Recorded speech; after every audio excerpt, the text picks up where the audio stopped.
মধ্যপ্রাচ্যে Iran, Israel ও যুক্তরাষ্ট্রকে ঘিরে বাড়তে থাকা উত্তেজনার মধ্যে নিজেদের অবস্থান পরিষ্কার করেছে যুক্তরাজ্য। দেশটির প্রধানমন্ত্রী কিয়ার স্টারমার স্পষ্টভাবে জানিয়েছেন, এই সংঘাতে যুক্তরাজ্য সরাসরি জড়াবে না।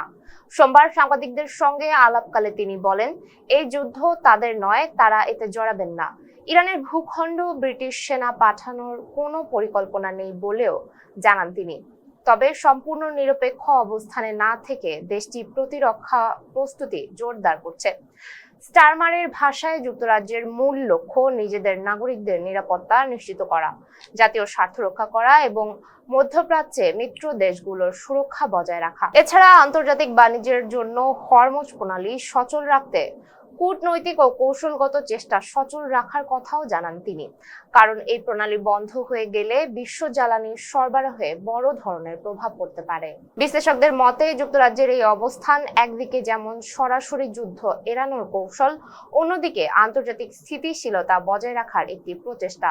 বর্তমান পরিস্থিতিতে বড় শক্তিগুলোর মধ্যে সংঘাত আরো ছড়িয়ে পড়ার ঝুঁকি থাকায় সতর্ক অবস্থানই বেছে নিচ্ছে লন্ডন। এতক্ষণ সঙ্গে ছিলাম আমি সুমাইয়া হক তন্নি। ফেসবুক থাকার জন্য ধন্যবাদ।